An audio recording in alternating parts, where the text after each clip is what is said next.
Doing today? You're good? Yeah. Yeah? Fantastic. Alright, cool. So today what we're going to be talking about is some of our favourite stories and just like children's stories as a whole. So to start off, can I ask you guys, what are some of your favourite stories? Anyone got any? From a child, any favourite stories? Dr. Seuss books. Yeah? I used to love Green Eggs and Ham. Those are the best. The Hungry Caterpillar. Pardon? The Hungry Caterpillar. Yeah, hell yeah. I love that. That's the best. Alright, cool. Yeah, so pretty much with both those stories, they have some key foundations built into them, just the same as every other story. And that's what we'll be talking about today. We'll be breaking down some of these stories and looking at them and the key aspects of them. So up here on the board, you can see I have a basic concept of a story map. Now, story map is pretty much like I'm saying. It's all the foundations of the story, just put on a visual display, and we can break down and categorize what happens in the story and all that stuff. So I'll just go through that. So to start off, you need the title of the story. So, for example, The Hungry Caterpillar. We'll talk about the characters in the story, and we'll talk about the setting of the story. So, where it's actually set in the books or whatever you're watching or whatever. Then we talk about the plot. Now, the plot is the events within the story, which is broken up into the beginning of the story, the middle of the story, and the ending. Another key aspect of children's stories they tend to have is a meaning or a moral. Does anyone know what a moral is? A lesson? Yeah, no, great. So pretty much it's like a universal lesson that can be taught through the meaning of the book or the story or whatever. Complying with this today, I'm going to be watching this video about the three little pigs, and then I want you guys to consider all these details on the story map because we're going to be breaking it down after. Alright? All good? Yep. Fantastic. You'll hear that? Bit loud. Yeah, I'm sure.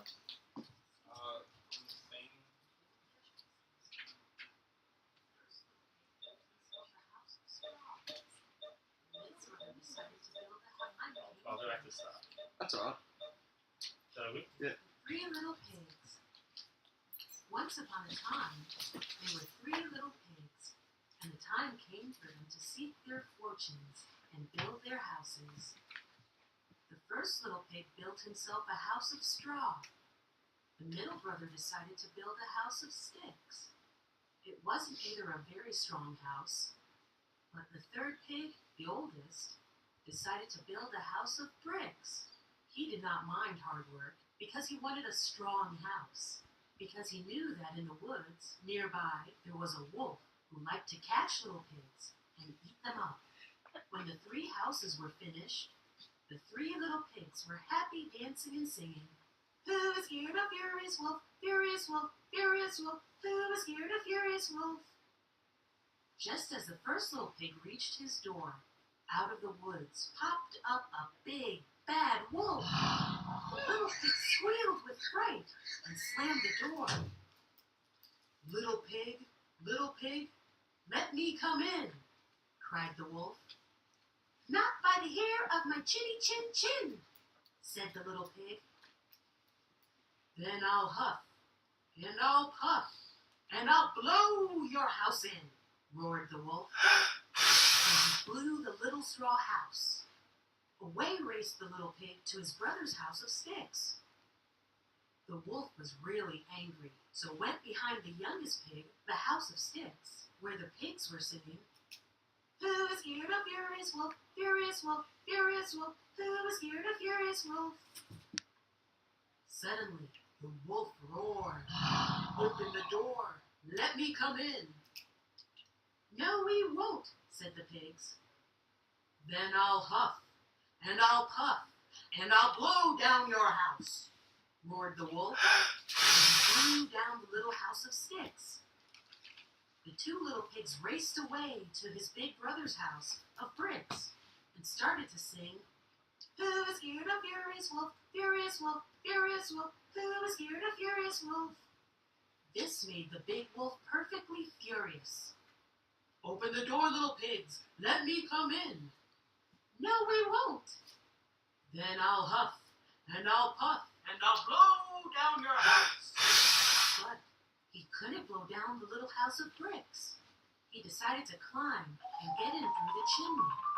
So he climbed, jumped down, and fell right into a kettle of boiling water. He sprang straight up the chimney again and raced away into the woods. The three little pigs never saw him again and spent their time in the strong brick house, dancing and singing. Who is here, the furious wolf? Furious wolf, furious wolf. Who is here, the furious wolf? Furious wolf. Alright, thanks guys. Obviously I do know that was you're all a bit too old for the Three Little Pigs. However, I thought it was a basic story that everyone already knew the characters and knew what's going on. So it might be easy for us to use the story map. So to start off with, what is the title? Anyone? Three Little Pigs.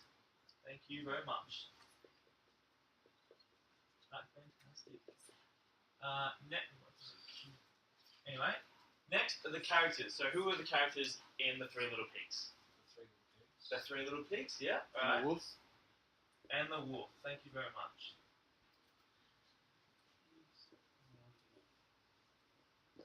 Alright, now where was this story set? Did anyone pick that up? The forest, yeah, the forest of the woods. Fantastic. Thank you very much for that. Alright, now we're going to start talking about the plot. So, what was the beginning of the story about?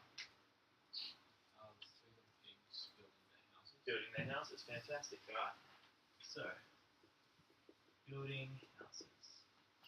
And when you guys are planning on doing this, what you guys can go into as much detail as you can to help you break it down, but for now we're just going to talk about very rough dot points, alright? So the middle of the story, what was happening there? What happened? The wolf blew the houses down. Yeah, the wolf came, alright? So, the wolf came and blew houses down.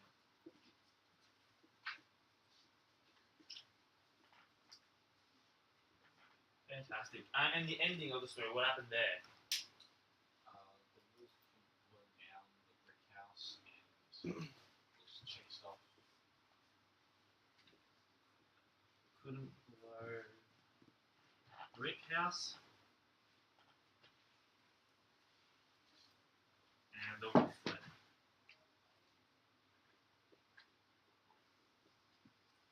Fantastic. Alright, now I want you guys to really think hard about this as well. Do you think that there is a hidden meaning in the Three Little Pigs? Yeah.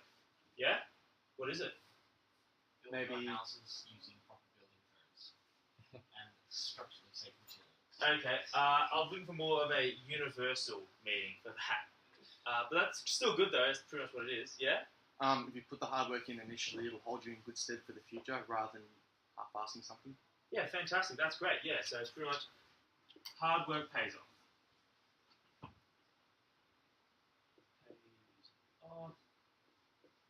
And it's pretty much like, before you go into an activity, plan for it, think about what you need to do, like what's the best way to go about it.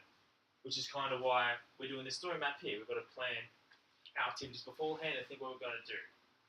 Alright, so now what I want you guys to do is to break off into groups, and there's going to be story maps on all over the tables, and I want you guys to either talk about the story of the boy who cried wolf, or the tortoise and the hare, and then you guys can create your own story maps using that. And that's it, yeah.